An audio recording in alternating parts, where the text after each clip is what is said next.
오늘 말씀은 사도행전 23장 17절로 35절의 말씀을 살펴보겠습니다. 사도행전 17장 30절까지의 말씀을 같이 읽겠습니다. 바울이 한 백부장을 청하여 이르되 이 청년을 천부장에게로 인도하라. 그에게 무슨 할 말이 있다 하니 천부장에게로 데리고 가서 이르되 죄수 바울이 나를 불러 이 청년이 당신께 할 말이 있다 하여 데리고 가기를 청하더이다 하매 천부장이 그의 손을 잡고 물러가서 조용히 묻되 내게 할 말이 무엇이냐? 대답하되 유대인들이 공모하기를 그들이 바울에 대하여 더 자세한 것을 묻기 위함이라 하고 내일 그를 데리고 공회로 내려오기를 당신께 청하자 하였으니 당신은 그들의 청함을 따르지 마옵소서. 그들 중에서 바울을 죽이기 전에는 먹지 않고 마시지도 않기로 맹세한 자 40여 명이 그를 죽이려고 숨어서 지금 다 준비하고 당신의 허락만 기다리나이다 하니 이에 천부장이 청년을 보내며 경계하되 이 일을 내게 알렸다고 아무에게도 이르지 말라 하고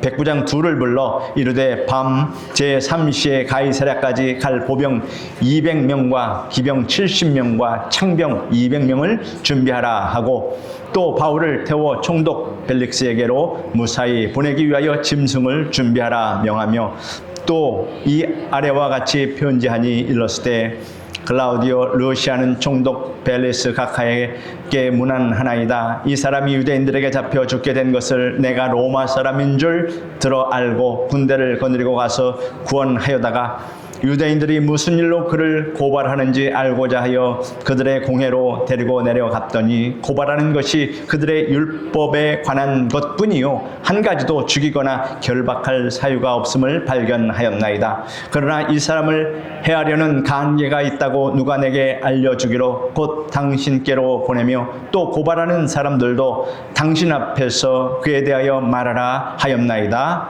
하였더라.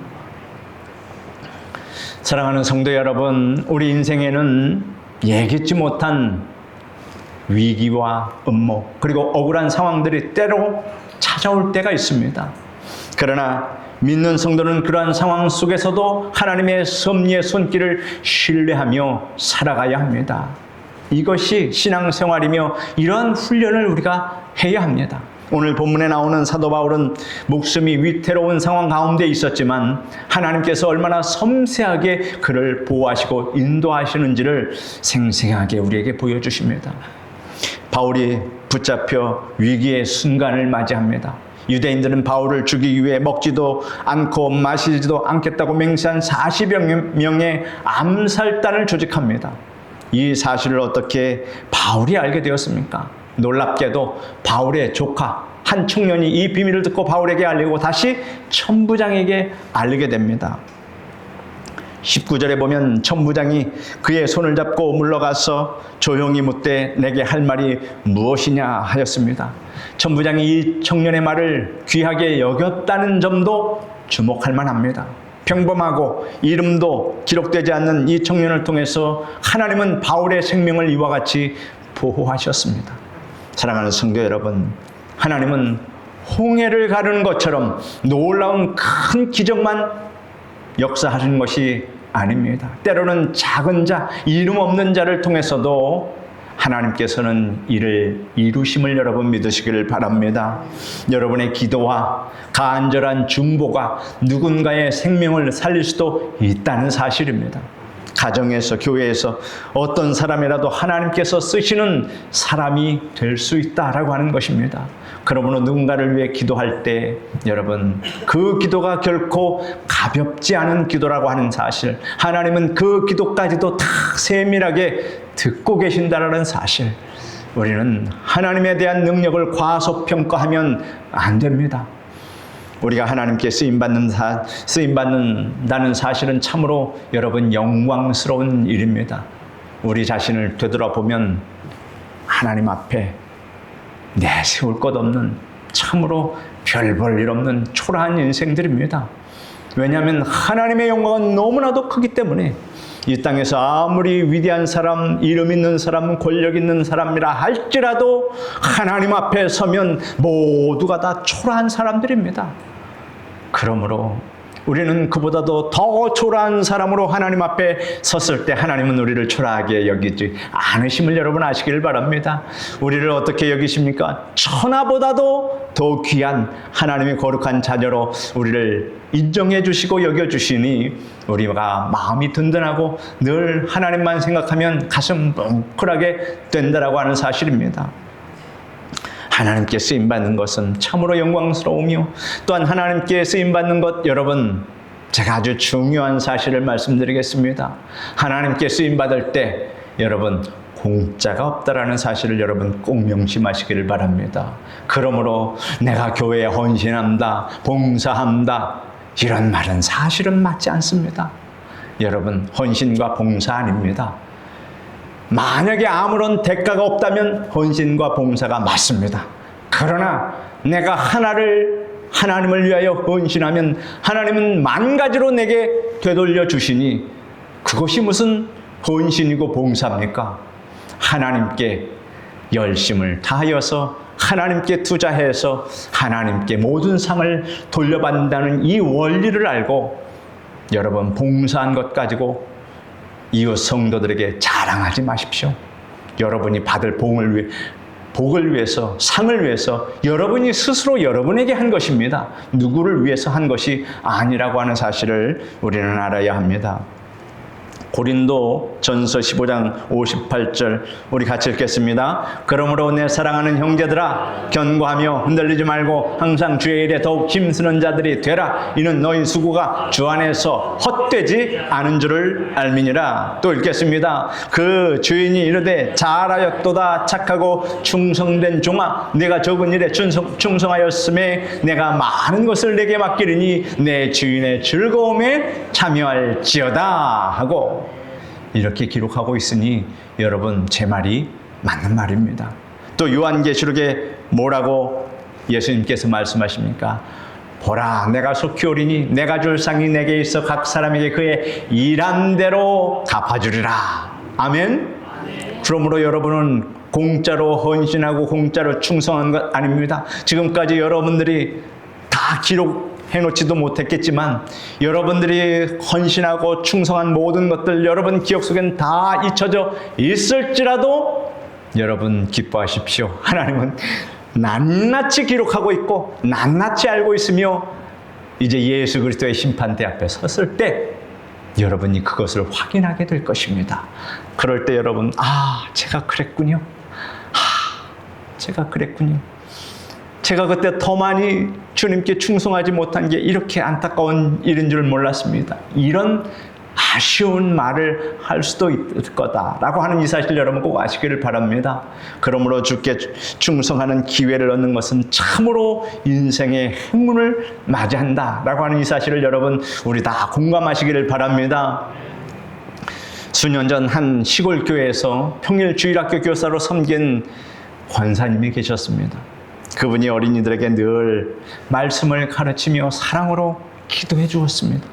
세월이 흘러 그중 한 어린이가 자라서 선교사가 되었고 그 선교사는 아프리카에서 수많은 영혼을 주님께로 인도했습니다. 권사님의 이름은 세상에 알려지지 않았지만 하나님 나라의 생명책에 다 기록되었다라는 이 사실을 여러분 믿으시기를 바랍니다. 요한계시록 20장 12절에 보면 또 내가 보니 죽은 자들이 큰 자나 작은 자나 그 보좌 앞에 서 있는데 책들이 펴 있고 또 다른 책이 펴졌으니 곧 생명책이라. 죽은 자들이 자기 행위를 따라 책들에 기록된 대로 심판을 받으니 하였습니다. 중요한 것은 책이 있고 심판을 받는다 했습니다. 여기서 말하는 책들은 행위책을 의미합니다. 하나님께서 사람의 모든 삶과 행위를 기록하시고 기록된 대로 심판하신다라고 하는 것입니다. 여러분 막 살면 큰일 납니다. 우리가 믿음으로 살아야 될 줄 믿습니다. 이것이 다 기록으로 남는다고 하니 얼마나 감사합니까? 내가 하나님께 충성하고 헌신하는 것들이 나만 알고 아무도 몰라준다면 얼마나 슬픕니까? 그러나 우리 하나님이 다 알아주신다라고 하는 이 사실을 우리는 성경 말씀에서 믿어야 할 것입니다. 성경에는 그리스도의 심판대와 흰 보좌 심판대가 있다라고 말씀하고 있습니다. 우리는 그러면 주님 오시는 그날 어떤 심판대에 서게 될까요? 여러분은 어떤 심판대에 섭니까? 그리스도의 심판대에 섭니다. 아멘. 그리스도의 심판대. 이 그리스도의 심판대는 상을 주는 심판대입니다. 그리고 불신자들이 서는 심판대는 바로 백보좌, 흰 보좌 심판대에 서서 그들의 죄가 낱낱이 드러나게 되어 있습니다. 여러분의 죄는 어떻게 될까요? 여러분의 죄는 물을 시간이 없습니다. 잘한 것이 많기 때문에. 그리고 특히나 하나님께서 아예 기억조차 안 하신다고 약속해 주셨습니다. 그러니 여러분이요, 안심하십시오. 잘한 것만 기억해 주십니다. 그러므로 여러분, 우리는 주님 앞에 섰을 때 불안한 마음이 아니라 기쁘고 즐겁고 평안한 마음으로 주님을 만나 뵐 줄 믿습니다. 고린도후서 5장 10절에 보니까 이는 우리가 반드시 그리스도의 심판대 앞에 나타나게 되어 각각 선악간에 그 몸으로 행한 것을 따라 받으려 함이라. 여러분이 충성한 것 그대로 주님께 받으심을 여러분 아시길 바랍니다. 그러나 믿지 않고 죽는 자들은 흰 보좌 심판대 앞에 서서 영원한 심판을 받습니다. 요한계시록 20장 11절로 15절에 또 내가 크고 흰 보좌와 그 위에 앉으신 이를 보니 죽은 자들이 자기 행위를 따라 책들에 기록된 대로 심판을 받으니 이는 악한 자들의 죄인들의 심판이라고 하는 사실입니다. 성도 여러분, 우리의 삶이 끝나면 반드시 그리스도 앞에서 삶의 결산을 할 때가 있음을 여러분 아시기를 바랍니다. 그래서 우리가 하나님 앞에 결산받는 인생이기 때문에 조심하고 근신하고 내 마음대로 살아서는 안 된다 하는 것입니다. 이렇게 우리가 절제하고 근신하고 세상 사람들이 세상에서 즐거움, 쾌락을 누릴 때 우리는 그건 마다하고 신령한 은혜를 사모해서 이렇게 교회 나와서 하나님의 말씀을 들을 때 여러분 이것이 다 하나님 앞에서 평가를 받는다라고 생각하면 여러분 이 시간이 참으로 기쁘고 즐거운 시간임을 여러분 아시기를 바랍니다. 세상에서 이런 기쁨, 이러한 은혜 주지 못합니다. 오직 하나님께서만이 여러분에게 기쁨을 주십니다. 주님께서는 우리를 위해서 모든 것을 주셨습니다. 내가 널 위해서 모든 것을 다 주었는데 너는 날 위해서 무엇을 주었느냐? 주님의 그 결산의 날에 주님께서 이렇게 물어보실 수 있다 그런 얘기입니다. 내가 너를 위하여 몸 버려 피 흘려 내 죄를 속하여 살 길을 주었다. 널 위해 몸을 주건만 너는 무엇 주었느냐? 널 위해 몸을 주건만 너는 무엇 주었느냐? 라고 말할 때 여러분 할 말이 있기를 바랍니다. 예수 그리스도를 다 하나님께서 그 물과 피를 쏟으며 우리를 위해서 다 주셨는데 사실 우리는 그렇게 받았으면서도 날마다 하나님 또 주시옵소서 또 주시옵소서 이렇게 기도합니다. 참 생각해보면 우리도 참 염치 없습니다. 그렇게 다 주셨는데 또 달라고 합니다. 염치 없이 우리가 구하지만 하나님께서 그거 탓하지 않고 무엇이든지 너희가 원하는 대로 구하라. 부르짖고 기도하라. 구하는 자가 얻을 것이요 찾는 자가 찾을 것이요 문을 두드리는 자에게 열릴 것이다. 네 입을 넓게 열라 내가 채우리라. 주님은 그렇게 말씀하셨습니다. 아무것도 염려하지 말라. 너희 기도할 것을 그저 감사함으로 하나님께 아뢰라. 그리하면 채워주신다. 말씀하셨음을 여러분 감사하시기를 바랍니다. 그러므로 염치 없지만 우리는 하나님께 날마다 달라고 주시옵소서를 외칠 수 있다라고 하는 사실을 여러분 아시길 바랍니다. 우리 찬송가 311장 한번 같이 찬송하겠습니다.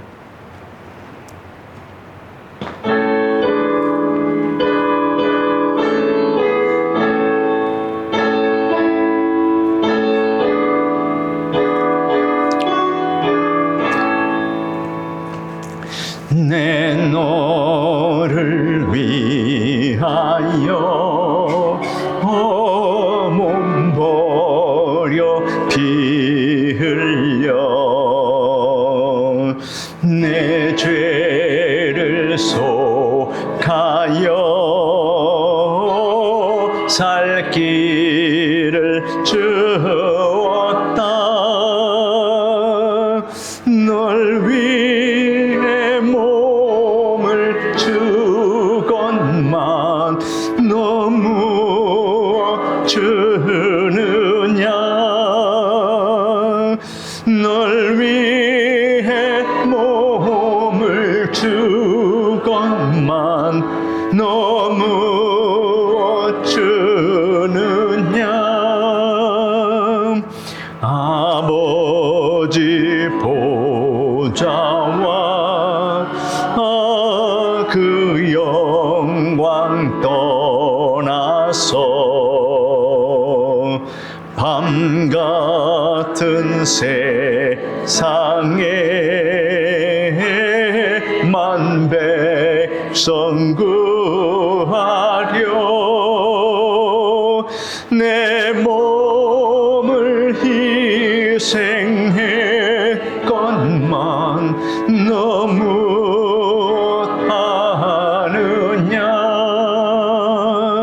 내 몸을 희생했건만 너무하느냐.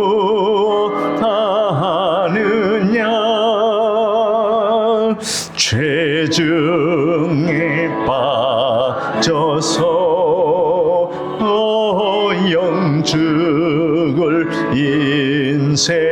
인생을 구하여 주려고 나 피를 흘렸다. 내 죄를 대속했건만 너무하느냐.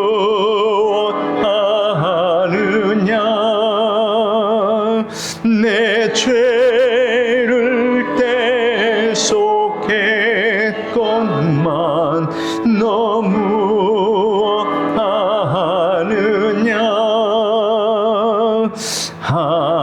한없는 용서와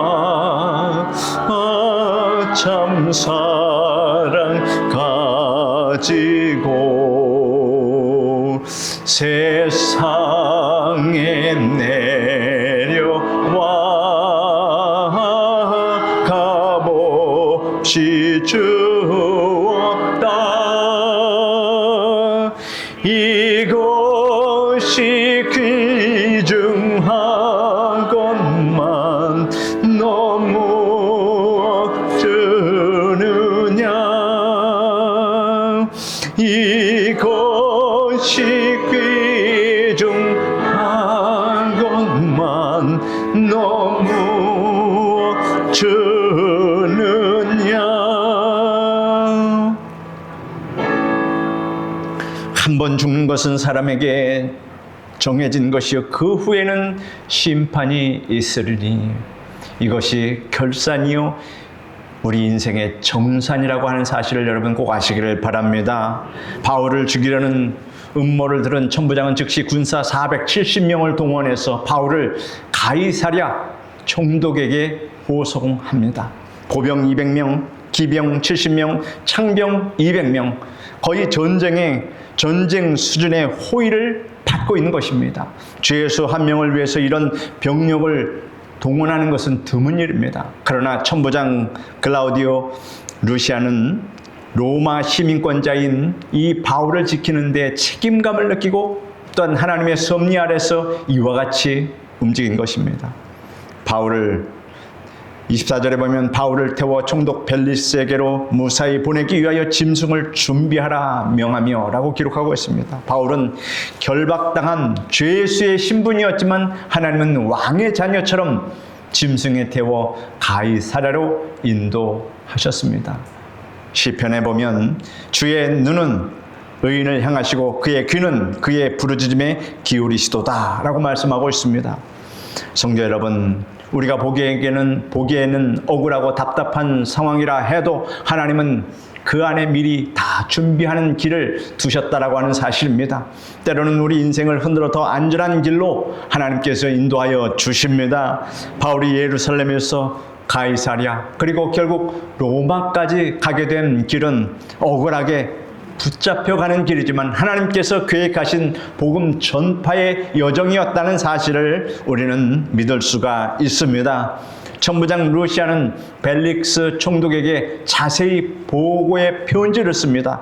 그 편지를 보면 바울이 억울하게 잡힌 사실, 유대인의 율법 문제일 뿐만 아니라 유대인의 문제일 뿐이라는 사실, 그리고 그를 죽이려는 계략이 있다는 그 내용을 진실하게 밝히고 있습니다. 29절에 보면 고발하는 것이 그들의 율법 문제에 관한 것뿐이요 한 가지도 죽이거나 결박할 사유가 없음을 발견하였나이다. 이와 같이 편지했습니다. 이 모든 과정은 하나님의 보호하심과 더불어 진실이 드러나도록 하나님의 정의로운 섭리가 있었습니다. 클라우디오 루시아는 천부장으로서 로마 시민을 보호해야 할 의무가 있었고 로마법상 정식 재판 없이 시민을 처형하거나 고문하는 것은 금지되어 있었습니다. 그는 단지 이 법칙을 지키며 바울을 총독에게 인도한 것이지만 이것이 하나님의 역사였다는 사실을 우리는 오늘 말씀을 통해서 알 수 있습니다. 31절 35절 말씀 같이 읽겠습니다. 보병이 명을 받은 대로 밤에 바울을 데리고 안디바드리에 이르러 이튿날 기병으로 바울을 호송하게 하고 영내로 돌아가니라. 그들이 가이사랴에 들어가서 편지를 총독에게 드리고 바울을 그 앞에 세우니 총독이 읽고 바울더러 어느 영지 사람이냐 물어 길리기아 사람인 줄 알고 이르되 너를 고발하는 사람들이 오거든 네 말을 들으라 하고 헤롯 궁에 그를 지키라 명하니라.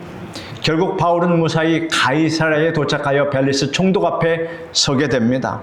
여러분 지도에 보면 예루살렘에서 안디바드라 이곳에 도착해서 또 가이사랴로 올라가게 됩니다. 이러한 여정 속에서 바울을 호송하는 그 군사들이 오히려 바울이 죄수인지 알 수 없을 정도로 그렇게 호의를 받고 가이사랴로 올라가는 그 행렬은 참으로 장관이었을 것입니다. 35절에 보면 너를 고발하는 사람들이 오거든 네 말을 들으리라 하고 헤롯 궁에 그를 지키라 이렇게 명합니다.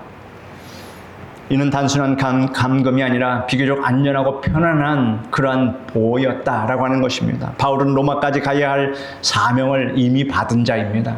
하나님께서는 그 사명을 이루기 위해서 모든 상황을 준비하시고 다 조율하고 계십니다. 암살단의 위협, 유대인의 음모, 로마 관리의 손길, 이 모든 것은 결국 하나님께서 바울을 로마로 보내시려는 섭리였다는 사실을 오늘 우리는 말씀을 통해서 깨닫게 됩니다. 하나님의 이러한 뜻을 또 우리가 어디서 찾을 수 있습니까? 바로 사도행전 23장 11절에 그날 밤에 주께서 바울 곁에 서서 이르시되 담대하라 네가 예루살렘에서 나의 일을 증언한 것 같이 로마에서도 증언하여야 하리라 하시니라 라고 예수님이 또 환상 가운데 기도 중에 바울에게 이렇게 말한 적이 있다 그런 얘기입니다. 그래서 하나님의 말씀을 받을 때에는 하나님이 한 번 말씀하시는 것이 아니라 거듭 말씀하신다라고 하는 것입니다. 그 하나님의 말씀을 확신할 수 있도록 하나님이 세세하게 배려해 주신다. 사랑하는 성도 여러분, 하나님은 우리의 과거뿐 아니라 미래까지 다 알고 계시는 분이십니다. 여러분이 겪는 고난도 질병도 억울함도 하나님의 크신 섭리 속에 있다는 이 사실을 여러분 아시길 바랍니다. 우리가 다 알 수 없지만 믿음으로 한 걸음씩 순종해서 나아갈 때 하나님은 바울처럼 우리를 인도하시고 우리의 이 연약함마저도 하나님이 사용하고 계신다라고 하는 사실입니다. 우리는 때로 세상의 불의와 악한 계략 앞에서 무기력해 보일 수 있습니다. 그러나 오늘 말씀을 통해서 우리에게 분명하게 말합니다. 하나님은 잠잠히 계시는 분이 아니시며 당신의 백성을 위해서 세밀하게 일하시는 분이시다라고 하는 것. 독일의 경건주의 신학자 요한 알브레히트 벵겔이 평생 그의 좌우명으로 갖고 있는 이 말씀이 있습니다. 하나님의 섭리를 믿고 해석하라. 따라 말씀해 보십시오. 하나님의 섭리를 믿고 해석하라. 그러므로 여러분, 해석은 묵상입니다. 묵상하면 하나님의 뜻을 우리가 깨달아 알 수 있습니다. 그는 말합니다. 하나님의 섭리는 때로 깊고 심오하며 이해할 수 없으나 결국 선을 이루어 준다라고 하는 사실입니다. 우리 사랑하는 성도 여러분, 우리가 알거니와 하나님을 사랑하는 자 곧 그의 뜻대로 부르심을 받은 자들에게는 모든 것이 합력하여 선을 이루느니라 하신 이 말씀, 여러분, 이 말씀은 로마서 8장 28절 항상 여러분 마음속에 암송하시기를 바랍니다. 그래서 하나님께서는 내 인생에 선을 이루어 주신다 라는 것을 고백하며 여러분, 항상 여러분 인생을 하나님께 온전히 맡기며 살아가는 여러분 되시기를 예수님의 이름으로 축원합니다. 기도하겠습니다. 거룩하신 하나님 아버지, 은혜를 감사합니다. 하나님, 오늘 말씀 속에서 또 우리가 깊은 진리를 깨달아 하나님 발견하며 살아갑니다. 하나님은 우리의 어떤 상황 속에서도 우리의 앞길을 다 예비하시고 모든 것을 하나님 합력해서 하나님께서 선이 되도록 하나님께서 다 다스려 주심을 믿습니다. 사도 바울에게 하나님께서 그렇게 세심하게 인도하신 것처럼 사도 바울의 그 역경 속에서도 하나님이 역사하신 것처럼 우리의 삶 속에서도 하나님께서 역사하여 주심을 믿습니다. 예수님의 이름으로 기도드립니다. 아멘.